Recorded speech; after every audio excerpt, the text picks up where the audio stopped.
Hello বন্ধুরা, welcome to my channel.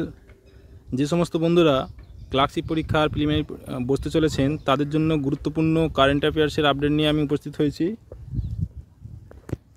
প্রত্যেক মাসের যে গুরুত্বপূর্ণ কারেন্ট অ্যাফেয়ার্সগুলো হয়ে থাকে তারই একটা কপি আজকে আপনাদের সামনে উপস্থিত করতে চলেছি।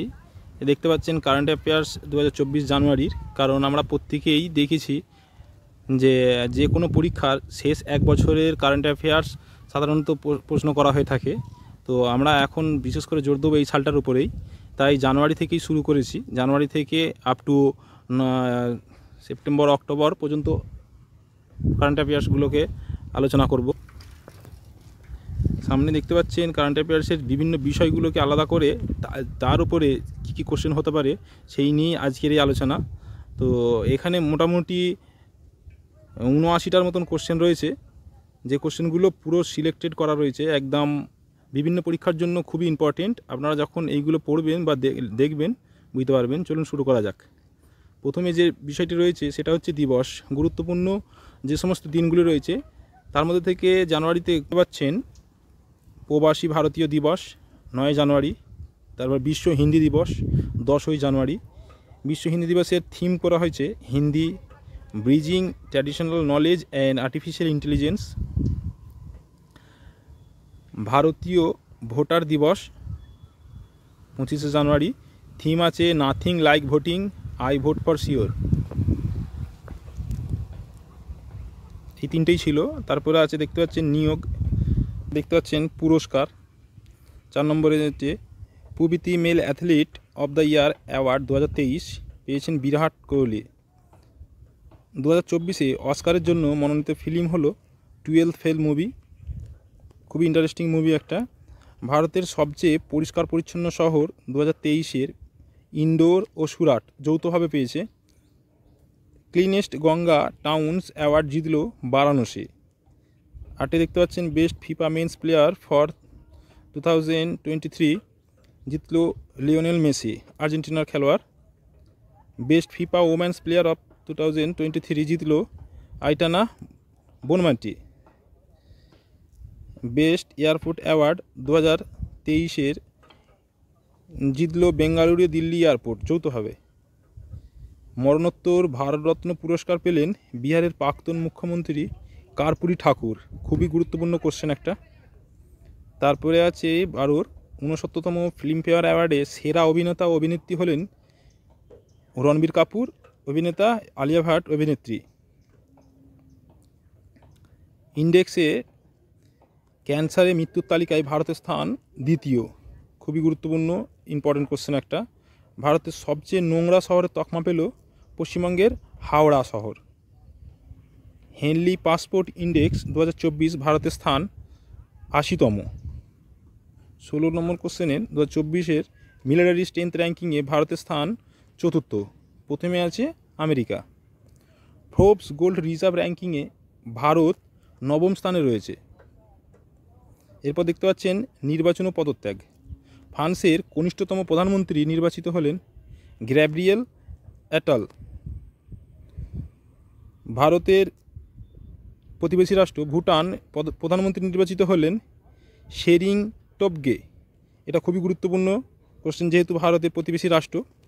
তারপর আছে তাইওয়ানের নতুন প্রেসিডেন্ট নির্বাচিত হলেন উইলিয়াম লাই। এটাও একটা গুরুত্বপূর্ণ প্রশ্ন, কারণ যখন তখনই তাইওয়ানের সাথে চীনের সংঘাত লেগে থাকে এবং আন্তর্জাতিক ক্ষেত্রে একটা বিবাদমান বিষয় চলমান রয়েছে, তাই তাইওয়ান খবরের মধ্যে থাকে। তাই তাইওয়ান সম্পর্কে বিভিন্ন জিনিস আপডেট বা খবরাখবর এইগুলো জেনে রাখা দরকার।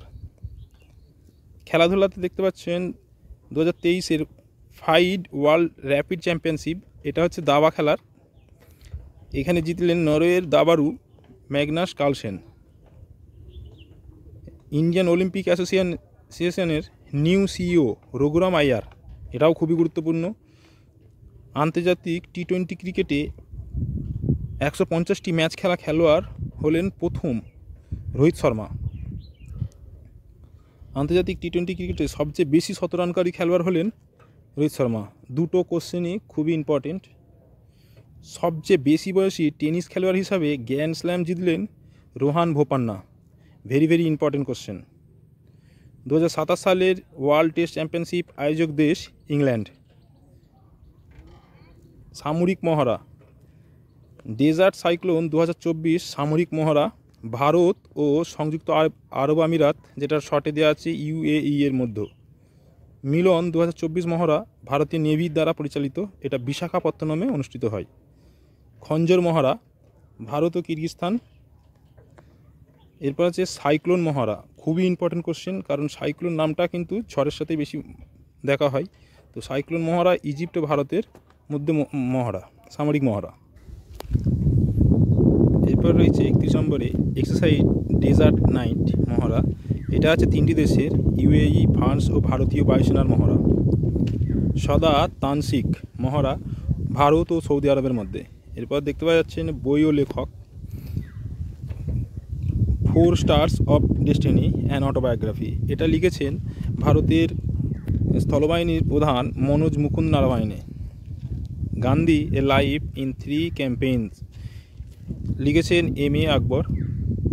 কনভারসেশন উইথ অরঙ্গজেব লিখেছেন চারু নিবেদিতা, ইনি একজন তামিল লেখক। হোয়াট ভারত ম্যাটার্স এটা লিখেছেন বিদেশমন্ত্রী S জয়শঙ্কর। এরপর আছে যোজনা ও অভিযান। দলিত আদিবাসীদের বার্ধক্য ভাতার জন্য বয়স কমিয়ে 50 বছর করে দিল কোন রাজ্য? উত্তর হচ্ছে ঝাড়খণ্ড। খুবই গুরুত্বপূর্ণ একটা কোশ্চেন, কারণ প্রত্যেক রাজ্যেই দেখা যায় 60 বছর পর্যন্ত, ঝাড়খণ্ড এই প্রথম রাজ্য যারা 50 বছর করলো। স্টুডেন্ট ইন্টার্নশিপ স্কিম, এটা কোন রাজ্যের? পশ্চিমবঙ্গের। রামলালা দর্শন স্কিম ছত্তিশগড়, এটাও একটা important question. My school my pride scheme Himachal Pradesh. তপশিলি জাতি উপজাতি স্টুডেন্টদের বিনামূল্যে প্রশিক্ষণ দিতে যোগ্যশ্রী প্রকল্প চালু করল পশ্চিমবঙ্গ। ব্যাংক অর্থনীতির এশিয়ান ডেভেলপমেন্ট ব্যাংকের ডিরেক্টর নিযুক্ত হলেন বিকাশশীল। এই এশিয়ান ডেভেলপমেন্ট ব্যাংক বা ADB মাঝে মধ্যেই কোশ্চেন এসে থাকে। এর সদর দপ্তর কোথায়? সেটা হচ্ছে ফিলিপিন্সের ম্যানিলা। তারপরে পরবর্তী কোশ্চেন আছে ভারতের প্রথম 2 কোটি ক্রেডিট কার্ডের মাইল ফলক স্পর্শ করলেন কোন ব্যাংক? এটা হচ্ছে HDFC ব্যাংক। খুব ইম্পর্টেন্ট, ভেরি ভেরি ইম্পর্টেন্ট। এই ধরনের কোশ্চেনই বেশিরভাগ দেওয়া হয়ে থাকে। বিজ্ঞান ও প্রযুক্তি চাঁদের উদ্দেশ্যে পেরেজিন 1 ল্যান্ডার লঞ্চ করলো আমেরিকা যুক্তরাষ্ট্র। বায়ু নামে প্রথম 100% electric bike taxi service launch করলো ভারতের কোন রাজ্য? আসাম। খুব ইম্পর্টেন্ট কোশ্চেন, এটা একটা দেশের মধ্যে প্রথম। তারপরে আছে ইউগ্রাম নামে অ্যাসল্ট রাইফেল লঞ্চ করলো DRDO। আইনস্টাইন প্রোব নামে পদ্মফুলাকৃতি স্যাটেলাইট লঞ্চ করলো চীন। খুব ইম্পর্টেন্ট কোশ্চেন, কারণ নামটা যেহেতু আইনস্টাইন তাই চীনের সাথে সম্পর্কিত, এটা কিন্তু ট্রিক কোশ্চেনের মতন আসতে পারে। ইনস্যাট 3DS নামে আবহাওয়া সংক্রান্ত স্যাটেলাইট লঞ্চ করলো ইসরো। মাহদা কাইহান 2 ও হাতেপ 1 নামে 3টি স্যাটেলাইট লঞ্চ করলো ইরান সম্পর্কিত যে কোনো কোশ্চেন খুবই ইম্পর্টেন্ট কারেন্ট অ্যাফেয়ার্স হিসাবে যে কোনো পরীক্ষার জন্য, কারণ ইরান ইসরায়েল দ্বন্দ্ব যখন তখন আমরা শুনতে পাওয়া যায়, এবং মিডল ইস্টের মধ্যে এমন একটা রাষ্ট্র ইরান যার খবরাখবর বিভিন্ন নিউজ চ্যানেলে প্রায় প্রতিদিনই শোনা যায়, তাই ভালো করে এইগুলো করবেন। কনফারেন্স ও সামিট ইন্টারন্যাশনাল কাইট ফেস্টিভ্যাল, এটা বর্তমানে অনুষ্ঠিত হলো অযোধ্যায়। আন্তর্জাতিক উট উৎসব শুরু হলো রাজস্থানের বিকানিরে। ক্লাইমেট সামিট 2024 অনুষ্ঠিত হলো Mumbai. 9th Indian international science festival 2023 হলো হরিয়ানার ফরিদাবাদে। এটাও খুব ইম্পর্টেন্ট, কারণ সায়েন্স ফেস্টিভ্যালের ওপরে কোশ্চেন এসে থাকে। রামায়ণ উৎসব আয়োজন করছে 1 বছরের জন্য দিল্লি রাজ্য। 54তম ওয়ার্ল্ড ইকোনমিক ফোরাম সামিট হবে সুইজারল্যান্ডের দাভোসে। এই সুইজারল্যান্ডের দাভোসের ম্যাক্সিমাম সময়েই বড় বড় পরিবেশের ওপরে বড় বড় কনফারেন্স হয়ে থাকে। 19তম নাম সামিট 2024, এটা হবে উগান্ডায়, আফ্রিকার রাষ্ট্র। পাক্কে পাগা হর্নবিল ফেস্টিভ্যাল হবে অরুণাচল প্রদেশে। 4th অ্যানুয়াল অরেঞ্জ ফেস্টিভ্যাল হবে নাগাল্যান্ডে। এরপর হচ্ছে প্রয়াণ ব্যক্তি সম্প্রতি প্রয়াণ প্রদীপ মজুমদার কে ছিলেন? তিনি একজন ফুটবলার ছিলেন। সম্প্রতি প্রয়াণ ওস্তাদ রশিদ খান কে ছিলেন? সঙ্গীত শিল্পী ছিলেন। তারপর সম্প্রতি প্রয়াণ প্রখ্যাত ক্লাসিক্যাল সঙ্গীত শিল্পী প্রভা আত্মে কে ছিলেন? তিনি একজন কিরানা ঘরানার শিল্পী ছিলেন। এরপর আসছে সম্প্রতি প্রয়াণ ভারতের প্রথম ওরাল গর্ভনিরোধক পিল সহেলির আবিষ্কারক ডক্টর নিত্য আনন্দ। খুব ইম্পর্টেন্ট কোশ্চেন, কারণ সহেলি একটা এক ধরনের ওষুধ যেটা সাধারণত গর্ভনিরোধকের জন্য ইউজ করা হয়ে থাকে। এর আবিষ্কারক ডক্টর নিত্য আনন্দ, একজন ভারতীয়, তাই খুবই গুরুত্বপূর্ণ কোশ্চেন। বিবিধ প্রশ্ন এই সাবজেক্টের বাইরেও যেসব কোশ্চেনগুলি এসে থাকে, যেমন ধরুন নিউ ইয়ার সেলিব্রেশন ব্যান করলো কোন দেশ? পাকিস্তান। 2024 সালের ব্রিক্সের সভাপতিত্ব করছে রাশিয়া। ইউনেস্কোর ওয়ার্ল্ড হেরিটেজ কমিটিতে সভাপতিত্ব করবে ভারত। এটা একটা গুরুত্বপূর্ণ কোশ্চেন, কারণ ভারত রিলেটেড আন্তর্জাতিক ক্ষেত্রে বিভিন্ন কোশ্চেনগুলি গুরুত্বপূর্ণ। সমকামী বিবাহকে বৈধতা দিল কোন দেশ? গ্রিস। চাঁদের মাটি স্পর্শ করা পঞ্চম দেশ হলো জাপান। এটা একটা গুরুত্বপূর্ণ কোশ্চেন। পয়লা বৈশাখ রাজ্য দিবস ঘোষণা করলো পশ্চিমবঙ্গ। 721 ফুট উচ্চতা বিশিষ্ট বিশ্বের উচ্চতম রাম মন্দির তৈরি করা হচ্ছে কোন দেশে? খুব ইম্পর্টেন্ট কোশ্চেন, এটা হচ্ছে অস্ট্রেলিয়া। বিশ্বের প্রথম শিশুদের জন্য ম্যালেরিয়া ভ্যাকসিন প্রোগ্রাম লঞ্চ করলো কোন দেশ? ক্যামেরুন। পশ্চিমবঙ্গের রাজ্য সঙ্গীত ঘোষিত হলো রবীন্দ্রনাথ ঠাকুরের লেখা বাংলার মাটি বাংলার জল। সম্প্রতি জিআই ট্যাগ বা টাঙ্গাইল, কোরিয়াল, গরদসারি, সুন্দরবনের মধু এইগুলি কোন রাজ্যের? পশ্চিমবঙ্গের। সম্প্রতি জিআই ট্যাগ পেল পিঁপড়ের চাটনি কোন রাজ্যের খাবার? এটা উড়িষ্যার ময়ূরভঞ্জ জেলার। এটা একটা গুরুত্বপূর্ণ কোশ্চেন, কারণ শব্দটা পিঁপড়ের চাটনি এটা হচ্ছে বাংলা শব্দ, তাই পশ্চিমবঙ্গের অনেকেই অনেক পরীক্ষাতেই এই কোশ্চেনটা জিজ্ঞাসা করতে পারে, তাই খুবই গুরুত্বপূর্ণ কোশ্চেন, খেয়াল করবেন। 21.8 কিমি দীর্ঘ ভারতের সমুদ্র বীজ অটল সেতু উদ্বোধন করা হলো মুম্বাই। ভারতের প্রথম গরু অভয়ারণ্য তৈরি হচ্ছে, ভেরি ভেরি ইম্পর্টেন্ট কোশ্চেন, উত্তরপ্রদেশের মুজফ্ফরনগরে। 47তম কলকাতা বইমেলার থিম দেশ ছিল ইংল্যান্ড।